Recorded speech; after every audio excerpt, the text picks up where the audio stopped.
गॉजिनो and Sheena के साथ बातें कर रहा होता है कि इसी वक्त रूम में गोट ऑफ एजुकेशन के साइंस टीचर मिस्टर किम आ जाते हैं। मिस्टर किम गॉजिन को कहने लगते हैं कि मुझे आपके एक्सीडेंट की खबर मिली, जिसे सुन के मुझे बहुत बुरा लग रहा था, लेकिन अब आपको ठीक देखकर मुझे भगवान से और कुछ भी नहीं चाहिए। अब गॉजिन को तो अपने बारे में कुछ याद है नहीं, तो ऑब्वियसली उसे मिस्टर किम भी याद नहीं ही होंगे, बट फिर भी उसने ऑफिस आने से पहले सारे इंस्ट्रक्टर के डिटेल्स को मेमोराइज कर लिया था, जिस वजह से मिस्टर किम भी जब उससे बात करते हैं तो वो भी नहीं पकड़ पाते हैं कि गॉजिन को एमनेशिया हो गया है और वो सारी बातें भूल चुका है। वो तो अब जानबूझकर मिस्टर किम को यहाँ से ले जाने लगता है, क्योंकि जितनी देर मिस्टर किम यहाँ रहेंगे उतना ही ज्यादा गॉजिन की सच्चाई सामने आने का डर लगा रहेगा। पर इसी वक्त जब वो मिस्टर किम को यहाँ से ले जा रहा होता है तो सडनली ही गॉजिन उसे पीछे से रोक कर कहता है कि मुझे मेरी पहली वाली फोन चाहिए।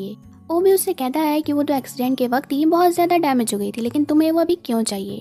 गॉजिन कहता है कि पहली वाली फोन में मेरी एंगेजमेंट की पिक्चर्स जरूर होंगी, मुझे वो पिक्चर्स देखनी है। अब ये बात मिस्टर किम भी सुन लेते हैं, इसलिए वो गॉजिन से आकर पूछने लगते हैं कि आपने आखिर एंगेजमेंट कब कर ली। गॉजिन भी उन्हें कहता है कि हाँ, मेरी एंगेजमेंट हो गई है और मेरी फियांसे कोई नहीं बल्कि आपके सामने खड़ी शीना ही है। मिस्टर किम तो पूरे हैरान हो जाते हैं। वो ओ से भी अकेले में कहते हैं कि मैं शीना शायद इसलिए मिस्टर गॉजिन की सेक्रेटरी बन के इतने दिनों तक ऑफिस में टिकी रह गई क्योंकि वो दोनों एक दूसरे को लाइक जो करते थे, वरना इससे पहली वाली सेक्रेटरीज तो 3 मंथ तक भी टिक नहीं पाती थी। ओ मिस्टर किम की सारी बातों को सुनने के बाद उनसे भी कह देता है कि गॉजिन और शीना के रिलेशन के बारे में आप प्लीज किसी को कुछ मत बताएं, वरना लोग उनके बारे में तरह तरह की बातें बनाएंगे। फिर गॉजिन को एक इंटरव्यू के लिए आना पड़ता है, क्योंकि ओ के अकॉर्डिंग इंटरव्यू के जरिए लोगों को बिलीव हो जाएगा कि गॉजिन बिल्कुल ठीक है, किसी को भी एमनेशिया से रिलेटेड रूमर पे विश्वास नहीं होगा। मगर इंटरव्यू तो स्टार्ट भी नहीं हुई होती है कि गॉजिन शीना को फ्रेश फ्रूट जूस लाने का ऑर्डर दे देता है। शीना उसे कहती भी है कि अभी फ्रेश फ्रूट जूस अवेलेबल नहीं है, तो वो शीना को पोलाइटली कहता है कि अगर नहीं है तो प्लीज मेरे लिए लेके आओ। शीना को लगने लगता है कि गॉजिन की याददाश्त तो चली गई है, पर इसके नखरे बंद नहीं हुए हैं, मुझे इसे और ज्यादा मजा चखाना ही पड़ेगा। थोड़ी देर में वो बाहर से जूस लेकर आ रही होती है कि इसी वक्त मिस माँ उसे रास्ते में मिल जाती है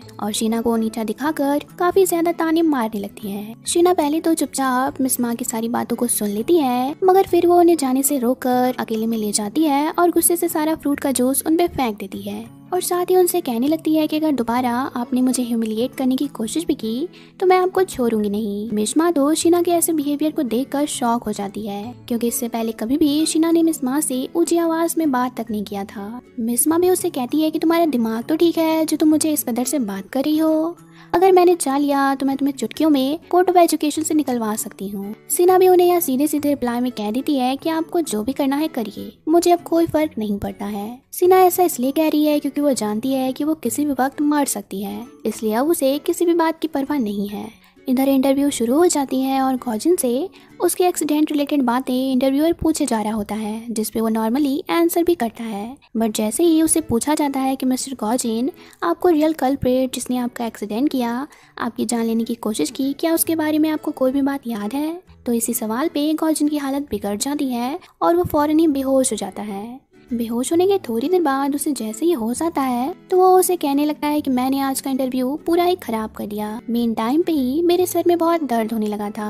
वो भी उसे समझाते हुए कहता है कि इसमें तुम्हारी कोई भी गलती नहीं है, मुझे तुम्हें इंटरव्यू के लिए नहीं बोलना चाहिए क्योंकि तुम्हारी तबीयत भी अभी पूरे तरीके से ठीक नहीं हुई है। ये दोनों तो आपस में यही सारी बातें कर रहे होते हैं कि इसी वक्त रूम में मिस माँ आ जाती है, वो भी फुल ड्रामे के साथ। वो गॉजिन के हेल्थ के लिए बहुत वरीड है, इस बात का दिखावा करने लगती है। साथ ही वो गॉजिन और रो को बताती है कि 3 दिन बाद 2023 एंट्रेंस एग्जाम इंफॉर्मेशन सेशन होने वाला है, जिसके सारे टिकट्स भी बिक चुके हैं और लोग हमसे 2 महीने से बस यही डिमांड कर रहे हैं कि सेशन को जल्द से जल्द शुरू करवा दिया जाए। मिस माँ की इस बात पे वो भी उनसे कहता है कि गॉजिन की हालत तो ठीक नहीं है, इसलिए इस बार के सेशन को मैं ही अटेंड करूंगा। बट मिस माँ उससे कहती है कि पूरी कंट्री के लोग इस सेशन में सिर्फ गॉजिन को देखने के लिए आ रहे हैं, कुछ भी हो जाए मिस्टर गॉजिन को इस सेशन में आना ही होगा। अब मिस माँ की इस बात पे वो तो डिसएग्री होता है, बट गॉजिन उससे कहता है कि ठीक है, मैं इस सेशन में जरूर आऊंगा। मिस माँ का रियल इरादा तो कुछ और ही है। वो सेशन के बाद किसी भी कीमत पे शीना को यहाँ से भगाना चाहती है, क्योंकि आज शीना ने उन्हें मुंह तोड़ जवाब जो दे दिया है।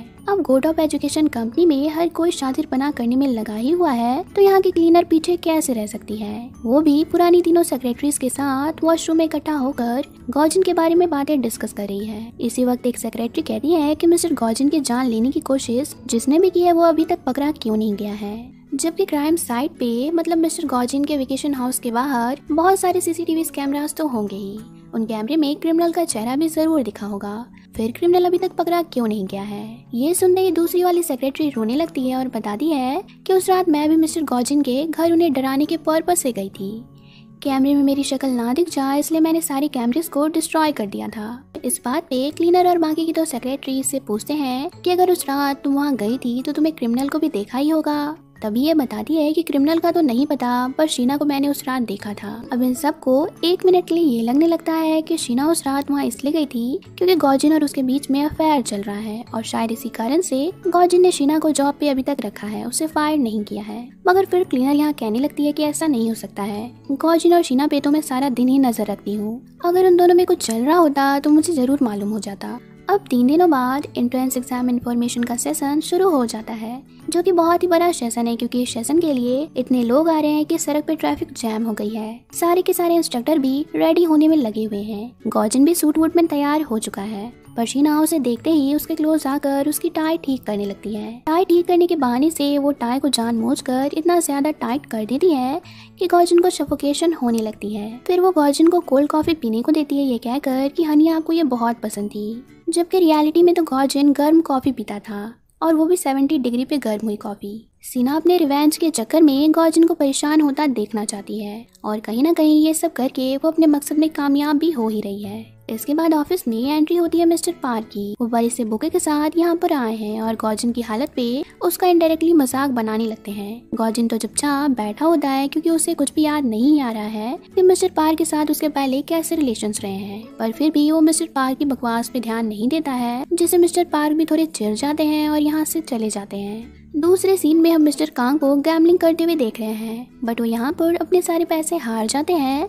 जिसके बाद गुस्से में वो सीन क्रिएट करने लगते हैं जिसपे यहाँ से उन्हें अब धक्के मार कर निकाल दिया जाता है। जिसके बाद वो दूसरे रेस्टोरेंट में बैठकर ड्रिंक करने लगते हैं, बट इसी वक्त उन्हें किसी का मैसेज आता है। मैसेज कौन कर रहा है ये तो हमें मालूम नहीं चलता है, पर वो मिस्टर कांग को कह रहा है कि तुमने क्या किया है वो मुझे अच्छे से मालूम है और तुम यहाँ से जल्द कहीं दूर चले जाओ क्योंकि मिस्टर गॉजिन को एमनेशिया हो गया है। ऑफिस में शीना गॉजिन के लिए दूसरी ड्रिंक लेने को बाहर जाती है कि इसी वक्त कोई फ्लावर लेकर गॉजिन के रूम में आता है। गॉजिन भी जब वॉशरूम से अपने रूम में आता है तो इन फ्लावर को देखने पे उसे इसके साथ एक नाइफ मिलती है। इधर शीना और शुएंग की एक बार फिर से मुलाकात हो जाती है। दोनों साथ में बैठकर एक दूसरे से बात भी करने लगते हैं। शीना बताती है कि मैं इसी कंपनी में काम करती हूँ। शुएंग भी उसे बताती है कि मैं यहाँ पर सेशन को अटेंड करने के लिए आई हूँ।